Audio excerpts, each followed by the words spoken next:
வணக்கம். இது கேள்விக்களம். உலகின் மிகப்பெரிய கார்ப்பரேட் முறைகேடு என்று அமெரிக்க நிதி ஆய்வு நிறுவனமான ஹிண்டன்பர்க் ரிசர்ச் நிறுவனம் அதானி தொடர்பான முறைகேடு தொடர்பான குற்றச்சாட்டுகளை முன்வைத்து தனது முதல் அறிக்கையை வெளியிட்ட 18 மாதங்களுக்கு பிறகு தற்போது ஒரு புதிய அறிக்கையை வெளியிட்டிருக்கிறது. செபி அமைப்பின் தலைவர் மாதவி புச் மற்றும் அவரது கணவர் அதேபோல அதானி குழுமம் மீது புதிய குற்றச்சாட்டை அந்த நிறுவனம் முன்வைத்திருக்கிறது.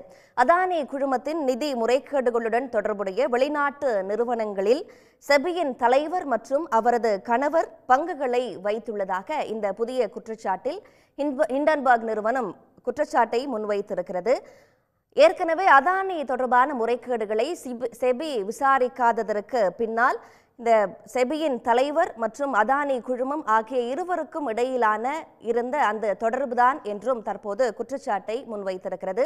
ஆனால் இந்த குற்றச்சாட்டுகளை செபியின் தலைவர் நிராகரித்திருக்கிறார். உண்மைக்கு முற்றிலும் புறம்பாக இருப்பதாக நிராகரித்திருக்கிறார். அதே போல அதானி நிறுவனமும் அந்த குற்றச்சாட்டை நிராகரித்திருக்கிறது. இந்நிலையில் அதானியின் பெரும் ஊழலின் அளவு குறித்து நாடாளுமன்ற எதிர்க்கட்சிகள் மற்றும் ஆளும் கட்சி எம்பிக்களை உள்ளடக்கிய கூட்டுக்குழு அமைத்து விசாரிக்க வேண்டும் என்று காங்கிரஸ் கட்சி கோரிக்கையை விடுத்திருக்கிறது.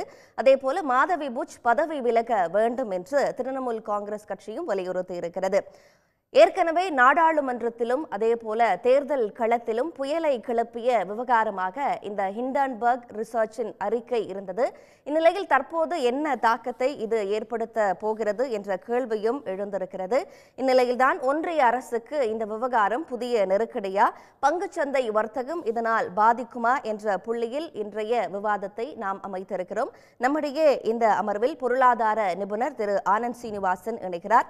அதேபோல நேரலையில் பத்திரிகையாளர் திரு வி ஸ்ரீதர், அதேபோல மார்க்சிஸ்ட் கம்யூனிஸ்ட் கட்சியின் திரு கனகராஜ் இணைகிறார். அதேபோல நம்முடைய பாஜகவின் ஸ்ரீகாந்த் கருணேஷ் இணைகிறார். அதேபோல அரசியல் விமர்சகர் திரு ரமேஷ் சேதுராமன் இன்னும் சற்று நேரத்தில் இணைய இருக்கிறார். உங்கள் அனைவருக்கும் வணக்கம். நிகழ்ச்சிக்கு வரவேற்கிறேன். திரு ஆனந்த் சீனிவாசன், உங்களிடமிருந்து நிகழ்ச்சியை தொடங்குறேன். இப்போ வந்திருக்கிற குற்றச்சாட்டு அடிப்படையில் என்ன? செபி தலைவரை நோக்கி ஹிண்டன்பர்கோட விரல்கள் நீளுவதற்கான காரணம் என்ன? அடிப்படையில் பார்த்தோம்னா ஒரு குவிட் ப்ரோக்கோ தான் நடந்திருக்கு. ஹிண்டன்பர்க்னு சொல்றதோட செபிக்குள்ளேயோ இல்லை இந்தியா இன்ஃபோலைனுக்குள்ளேயோ எங்கன்னு நம்மளுக்கு ஒன்றும் தெரியல. ஒரு விசில் ப்ளோவர் இருக்கார். அவர் தான் எல்லா டாக்குமெண்ட்டும் எடுத்து ஹிண்டன்பர்க்கு கொடுத்துருக்காரு. அதனால் இது குற்றச்சாட்டுங்கிறத சும்மா சொல்லலை. அவங்க எல்லாத்துக்கும் டாக்குமெண்ட் ரிலீஸ் பண்ணியிருக்காங்க. இந்தியா இன்ஃபோலைன் கம்பெனி மூலமாக அக்கௌண்ட் ஓப்பன் பண்ணப்பட்டிருக்கு. அது மூலமாக 2015 $10 மில்லியன் ஒரு ஆஃப்ஷோர் அக்கௌண்ட்டில் போட்டிருக்காங்க. அந்த ஆஃப்ஷோர் அக்கௌண்ட் கம்பெனி அதானி சமூக ஷேர்ஸில் வாங்கி விற்றதில் இன்வால்வ்டு. அதுதான் முதல் கேள்வி. இவங்க அந்த ஃபார்மில் என்ன எழுதியிருக்காங்கன்னா, நாங்கள் 2 பேரும் சம்பளம் வாங்கினவங்க அப்படின்னு எழுதியிருக்காங்க. இன்றைக்கி இந்த ஸ்டேட்மெண்ட் கொடுத்ததுலேயும் மேடம் அதான் சொல்லியிருக்காங்க. நான் ஒரு ஃபைனான்ஷியல் சர்வீசஸ் ஃபார்ம், அது ஐசிஐசிஐ. அவர் ஹிந்துஸ்தான் யூனிலீவரில் வேலை செஞ்சார்.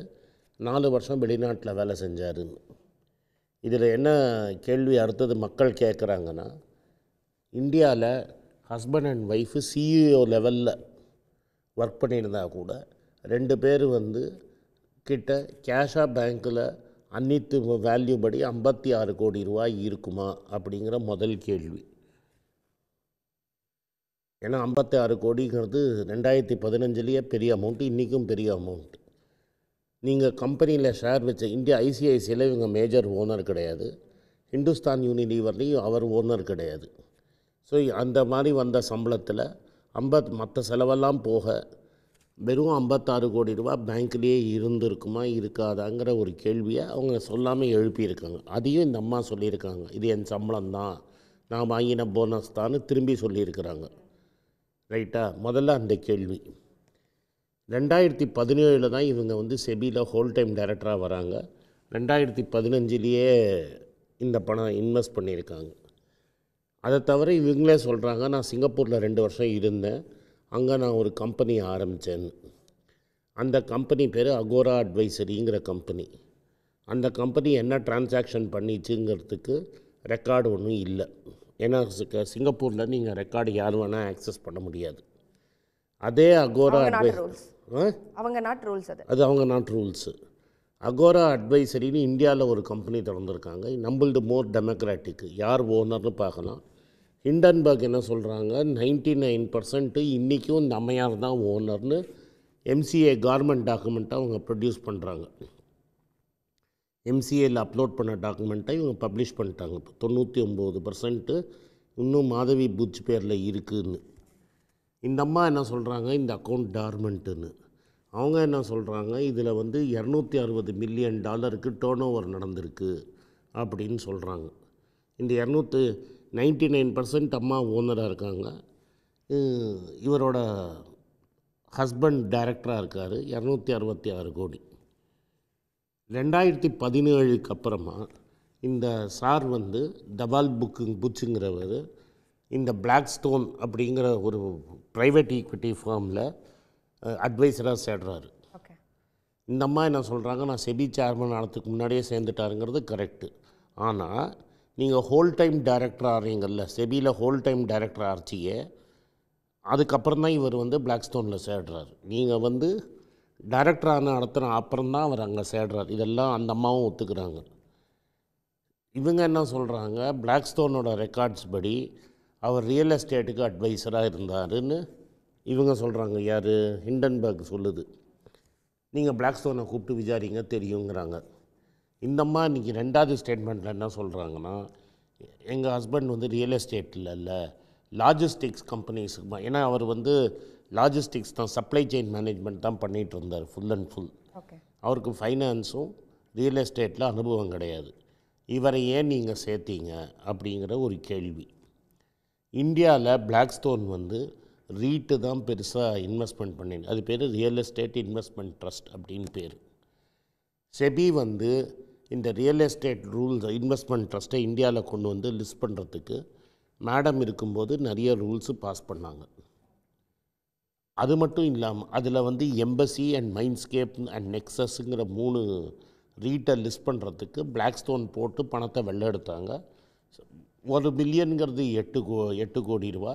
ஒரு டீல் எனக்கு தெரியும் $70 மில்லியன் எடுத்தாங்க. ஸோ 70 இன்ட்டு 8 கோடி ரூபாய்க்கு நீங்கள் போட்டுக்கோங்க. இது வந்து ஒரு டீலில் 560 கோடி சம்பாதிச்சாங்க. இதுக்கும் அதுக்கும் சம்பந்தம் இருக்குமான்னு எனக்கு தெரியாது. இப்போ இவங்க என்ன சொல்கிறாங்கன்னா, நான் செபிக்கு முன்னாடியே சொல்லிட்டேன், இது மாதிரி நான் இந்த கம்பெனியில் இன்வெஸ்ட் பண்ணியிருக்கிறேன் அப்படின்னு இவங்க முன்னாடியே சொல்லிட்டாங்க. இப்போது இந்த அம்மா முன்னாடியே சொல்லியிருந்தாங்கன்னா யார்கிட்ட சொன்னாங்க, யார் இவங்கள அப்பாயிண்ட் பண்ணாங்கங்கிற கேள்வி வரும். என்றைக்கு சொன்னாங்க, எப்போ இவங்களை அப்பாயிண்ட் பண்ணாங்கன்னு கேள்வி வரும். செபி வந்து 1993 ஹர்ஷத் மேத்தாவோட ஆனதுக்கு அப்புறம் க்ளீன் பண்ணதுக்காக மன்மோகன் சிங் ஃபைனான்ஸ் மினிஸ்டராக இருக்கும்போது ஆரம்பித்தது. எல்லா கவர்மெண்ட்டும் சக்ஸஸிவாக செபியை இன்னும் பவர்ஃபுல் ஆக்கிட்டே போகிறாங்க. உலகம் ஃபுல்லாக இது மாதிரி செபி, அமெரிக்காவில் ஸ்டாக் எக்ஸ்சேஞ்ச் கமிஷன் இவங்கெல்லாம் பவர்ஃபுல்லாக இருப்பாங்க. நார்மலாக இந்தியாவில் என்ன முறைனா, கவர்மெண்ட்டில் எக்கனாமிக்ஸ் படித்த ஐஏஎஸ் ஆஃபீஸரை தான் செபியில் போடுவாங்க. இதுதான் நம்மளுக்கு நிறைய பெரிய ஹிஸ்ட்ரியே இருக்குது.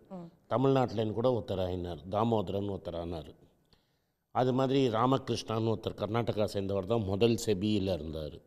இது மாதிரி வெரி சக்ஸஸ்ஃபுல் நிறைய ஆஃபீஸர்ஸ்லாம் இருந்திருக்காங்க. அப்போது கேள்வி என்னென்னா, இந்த டிஸ்க்ளோஷர்லாம் கொடுத்துட்டு நான் ஆல்ரெடி இந்த கம்பெனியில் இன்வெஸ்ட் பண்ணியிருக்கேன்னு அவங்க சொன்னப்புறம், நீங்கள் ஏன் ப்ரைவேட் செக்டரில் ஒர்க் பண்ணி கவர்மெண்ட்லேயே ஒர்க் ஒருத்தருங்களை ஏன் ரெகுலரேட்டாக போட்டிங்கன்னு ஒரு கேள்வி வரும். இவங்க சொல்லியிருந்தாங்கன்னா, இது மாதிரி எனக்கு இது மாதிரி ஃபண்டு இருக்குது, இந்த ஃபண்டை நான் இன்வெஸ்ட் பண்ணியிருக்கேன்னா இது மாதிரி. ஏன்னா பிஜேபி வந்து பார்ட்டிசிபேட்ரி நோட்ஸும் ஆஃப்ஷோர்லேருந்து பணம் உள்ளே வரதை ரொம்ப பெருசாக எதிர்த்தாங்க. ரமேஷ் சேத்ராமன் வந்தால் சொல்லுவார், ஏன்னா அவர் சுப்பிரமணியம் சுவாமிக்கு ரொம்ப நெருக்கம். ஸோ இந்த பி நோட்டு, ஆஃப்ஷோர் ஃபண்டெல்லாம் பிஜேபி ரொம்ப எதிர்த்தது. அப்படி எதிர்த்தவங்க, நான் ஆஃப்ஷோர் ஃபண்டில் பணம் போட்டிருக்கேன்னு சொன்னவங்களையே நீங்கள் எப்படி செபி சீஃபாக ஆக்கினீங்க? அதுக்கப்புறம் இந்த பிளாக் ஸ்டோன் இருக்குல்ல, இவங்களுக்கு சாதகமாக பல இப்போ வந்து ஹல்திராம்ங்கிற கம்பெனியை அவங்க ஒரு இந்தியாவுக்காக தயாரிக்கப்பட்ட ஒரு கம்பெனி 50,000 கோடி கொடுத்து 50% ஷேர் வாங்க போகிறாங்க. இப்போ அந்த கம்பெனிக்கு அப்ரூவல் கிடைக்கும். இது இந்தியனுக்காக ஆரம்பிக்கப்பட்ட கம்பெனியை 50,000 கோடிக்கு வாங்க போகிறாங்க. இப்போ இந்த அம்மா என்ன சொல்கிறாங்க, நான் அந்த டிசிஷன்லாம் இல்லவே இல்லைன்னு. இதில் இன்னொரு விஷயம், இது வந்து இப்போ இது இவங்க தப்பா அவங்க தப்பான்னு நம்ம இன்றைக்கி சொல்ல முடியாது. ஏன்னா ஹிண்டன்பர்க்கும் நிறைய டாக்குமெண்ட் போட்டிருக்கான். ஆனால் நான் ஹிந்துக்குள்ளே அடிக்கிறாங்கன்னா பேசக்கூடாது. அண்ணாமலை கரெக்டாக பேசியிருக்கிறாரு. இதான் இன்வெஸ்டிகேட் பண்ணணும். இப்போ யார் இன்வெஸ்டிகேட் பண்ணுவோன்னு கேட்குட்டிங்கன்னா, நான் போலீஸ் கமிஷனரே ஃப்ராடுன்னு சொல்லிட்டேன்னா போலீஸ் கமிஷனரே இன்வெஸ்டிகேட் பண்ண முடியாது. நான் டாக்குமெண்ட்டும் ரிலீஸ் பண்ணிட்டேன், போலீஸ் கமிஷனரும் தான் பண்ணுறாருன்னு நான் சொல்லிட்டேன்னு வைங்க, போலீஸ் கமிஷனரே எனக்கு அகேன்ஸ்டாக என்கொயரி பண்ண முடியாது. அவர் நகர்ந்து வெளியில் போனோம், இன்வெஸ்டிகேஷன் வேறு யாராவது பண்ணணும். இதில் எல்லாருக்கும் ஏன் சந்தேகம் வருதுன்னா, 18 மாதமாக அந்த அதானியோட முதல்ல ஹிண்டன்பர்க் வந்தது இல்லை, அது ஒன்றும் ஆகலைன்னு நிறைய பேர் சொன்னாங்க. தவறு. இன்னும் செபி இன்வெஸ்டிகேட் பண்ணிட்டு தான் இருக்குது. செபி இன்வெஸ்டிகேஷன் பண்ணிகிட்டே இருக்குது. இவங்க தலைவராக இருக்கிறப்பவே இப்போவே நடந்துகிட்ருக்கு, இன்னும் முடியல, அது ஃபைல் க்ளோஸ் பண்ணலை. இந்தம்மா என்ன பண்ணாங்க, ஹிண்டன்பர்க்கு நோட்டீஸ் அனுப்பிச்சாங்க. ஹிண்டன்பர்க் அதை நோட்டீஸ் அடித்ததா வெளியில் யாருக்கும் ரிலீஸ் நாமலாம் செபி எனக்கு நோட்டீஸ் அனுப்பிச்சா ஓப்பனாக சொல்லணும். இவங்களுக்கு நோட்டீஸ் அனுப்பிச்சதை செபி சொல்ல மறந்துட்டாங்க.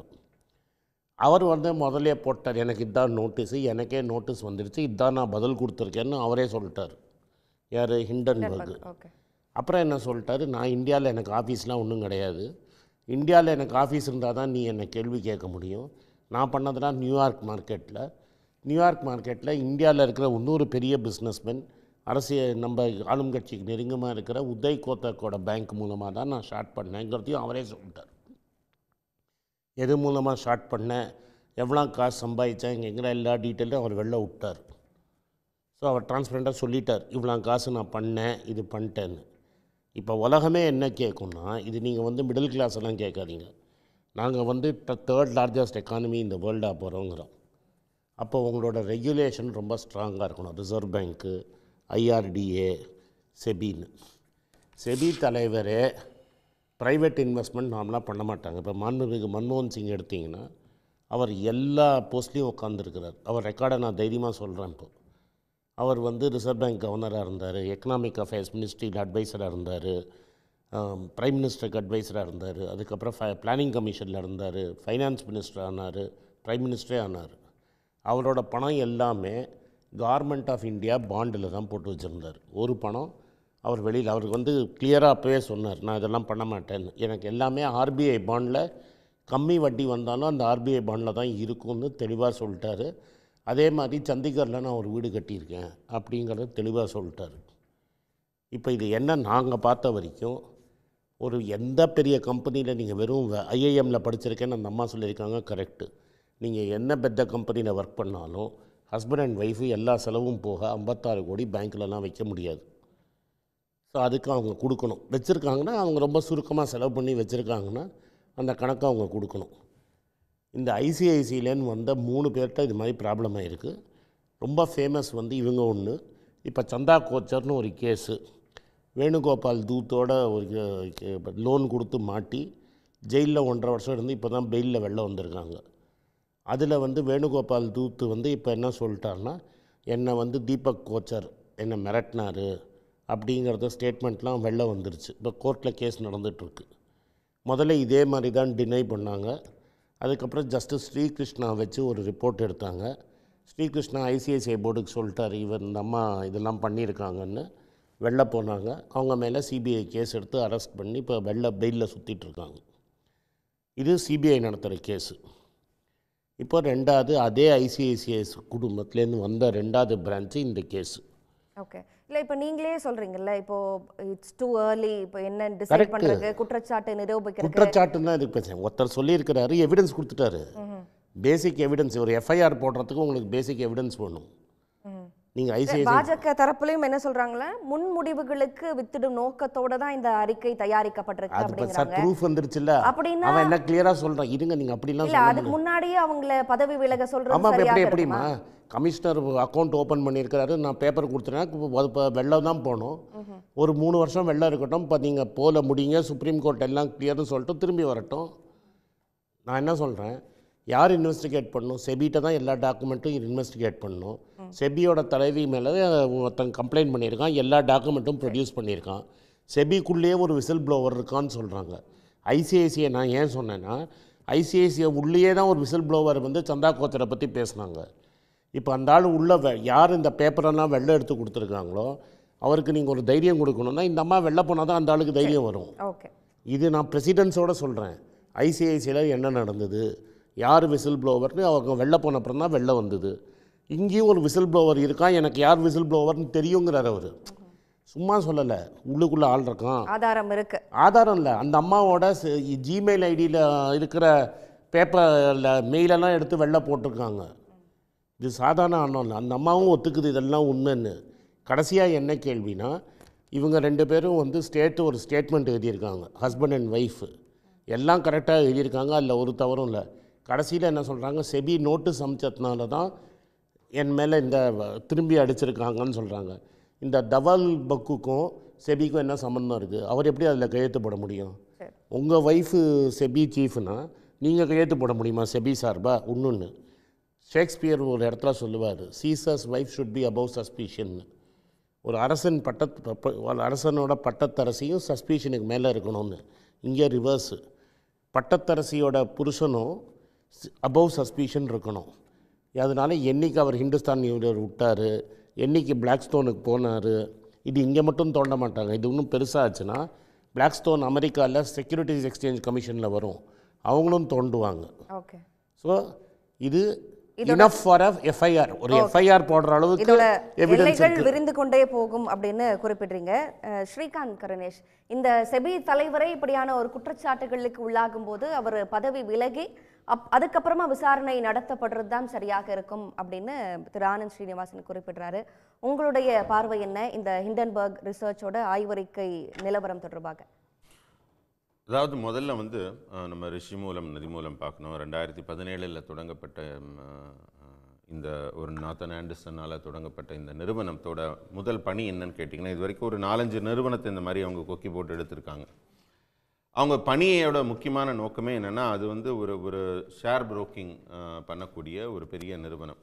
உதாரணத்துக்கு 2023 ஜனவரியில் அதானி குழுமத்தின் மேலே அவங்க ஒரு குற்றச்சாட்டு வைக்கிறாங்க. அவங்களுடைய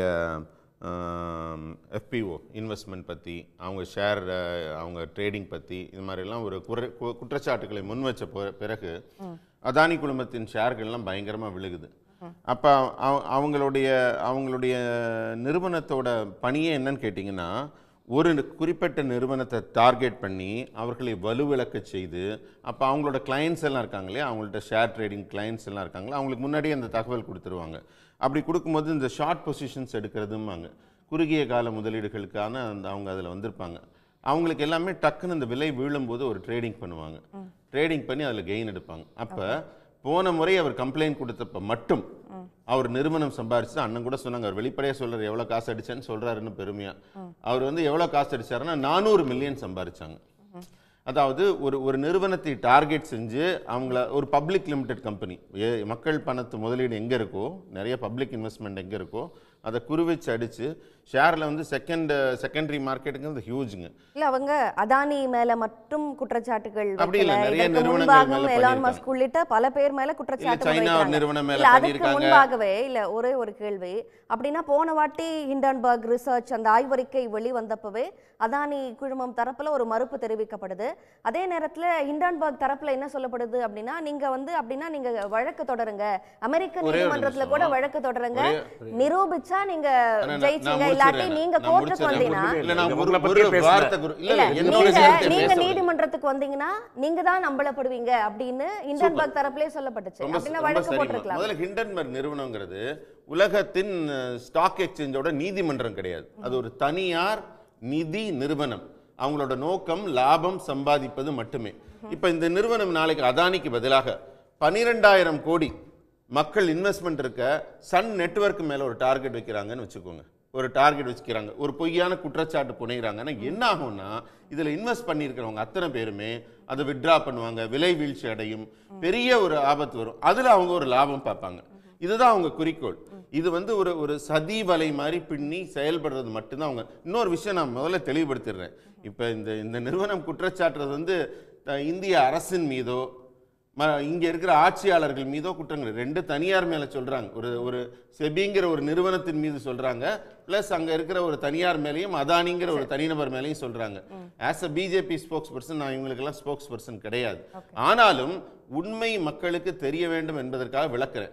இப்ப ஹிண்டன்பர்க் வந்து இல்ல நான் முடிக்கலீங்கம்மா, அவருக்கு நான் கால்வாசி நேரம் இதை பத்தியே பேசப்படுது. என்னுடைய சேர்த்து பார்த்தா லேட்டஸ்ட்டாக இப்போ வந்து இந்த மாதுரி புக்ஸ் லெட்டரில் என்ன சொல்லியிருக்காங்கன்னா, என் ஃப்ரெண்டு அனில் அஹூஜா வந்து அவரை நம்பி தான் நான் பணம் போட்டேன்னு அவங்களே ஒரு ஸ்டேட்மெண்ட் கொடுத்துருக்காங்க. இப்போ நீங்கள் பேசிகிட்டு இருக்கும்போது திரிணாமுல் காங்கிரஸ்லேருந்து ஒரு நோட்டிஃபிகேஷன் வந்திருக்கு. திரிணாமுல் காங்கிரஸ் என்ன சொல்கிறாங்க, அந்த அனில் அஹூஜா வந்து அதானி குடும்பத்துக்கு டைரக்டராக இருந்து எல்லா இடத்தையும் அதானி போர்ட்ஸு, அதானி பவர், எல்லா அதானி குடும்பத்தில் கம்பெனிலலாம் டைரக்டராக இருந்தது. யாரை நம்பி இந்த மேடம் பணம் இன்வெஸ்ட் பண்ணாங்களோ அவங்க வந்து எல்லா அதானி கம்பெனிலையும் டைரக்டராக இருந்ததுக்கு அத்தியாட்சி, கொஞ்சம் இருங்க சார், அத்தியாட்சியோட கொடுத்தாங்க. இதை மட்டும்தான் சொல்கிறேன், அவரை நான் இன்டர்ஃபியர் பண்ணல. இல்லை ஒரு நிமிஷம், நீங்க இந்த மாதிரி முதல் குற்றச்சாட்டுல எவ்வளவு இவனோட கமிஷன் மட்டுமே 400 மில்லியன், அப்ப அதுல இன்வெஸ்ட் பண்ணவங்க எத்தனை மில்லியன் சம்பாதிச்சிருப்பாங்கன்னு யோசிச்சு பாருங்க. இந்த ஆதாரம் இல்லாத குற்றச்சாட்டில் அந்த கம்பெனி சம்பாதிப்பது வெறும் கமிஷன் மட்டும் 400 மில்லியன். சரி, ஆல்ரைட். இதில் வந்து சார் சொன்னல பல தவறு. 5 வால் ஸ்ட்ரீட் கம்பெனி மேலேயும் அவங்க ரிப்போர்ட் கொடுத்துருக்காங்க. ஐயா சொன்னார் 2003ங்கிற வார்த்தையை சொன்னார். 2003 ஹிண்டன்பர்கே கிடையாது, 2008லையும் நீங்கள் அதுக்கப்புறம் ரெக்கார்டு பார்த்து பாருங்கள். 2003 சுப்ரீம் கோர்ட்டு இருங்க சுப்ரீம் கோர்ட்டு ஒரு தவறும் நடக்கலை அப்படின்னு கிளீன் ஜட்ஜ்மெண்ட்லாம் கொடுக்கல. லேட்டஸ்ட்டு சுப்ரீம் கோர்ட்டில் என்ன சொல்லியிருக்காங்கன்னா, இன்னும் செபிக்கு டைம் கொடுக்குறோன்னு தான் சொல்லியிருக்காங்க. இந்த அம்மா என்ன சொன்னாங்க, அனில் அஹூஜா என் ஃப்ரெண்டுன்னாங்க. இப்போ அனில் அஹூஜா யாருன்னு திரிணாமுல் காங்கிரஸ் கார்மெண்ட் ரெக்கார்ட்லன்னு எடுத்து போட்டிருக்காங்க. ஸோ அனில் அஹூஜாவுக்கும் அதானி குடும்பத்துக்கும் சம்பந்தம் இருக்குன்னு கவர்மெண்ட் ஆஃப் இந்தியா வெப்சைட்லேருந்து டேட்டா எடுத்து கொடுத்துருக்காங்க. இப்போ நம்ம என்ன கேட்குறோன்னா, இவங்க சொல்கிற மாதிரி அவன் வந்து வெறும் எமர்ஜிங் மார்க்கெட்டை மட்டும் அடிக்கலை, 5 வால் ஸ்ட்ரீட் கம்பெனியும் அடிச்சிருக்கான். அவரோட ஐடியாவே பேரே ஏன் ஹிண்டன்பர்க்னு வச்சார்னா, உலகத்தில் எங்கே தவறு பண்ணாலும் நான் கேட்பேங்கிறாரு. இங்கே தவறு நடந்திருக்கு கேட்குறாரு, இல்லைன்னா ப்ரூவ் பண்ணிட்டு போங்கிறேன்.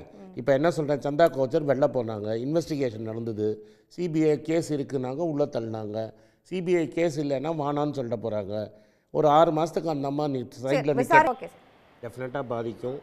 வெளிநாட்டுக்காரங்க விற்பாங்க, உடனே நம்ம ஆளுங்க எல்ஐசியும் இப்போ ஆல்ரெடி மியூச்சுவல் ஃபண்ட்ஸ்லாம் சொல்லியிருப்பாங்க, மியூச்சுவல் ஃபண்ட்ஸும் எல்ஐசியும் வாங்கும், வெளிநாட்டுலேருந்து விற்பாங்க.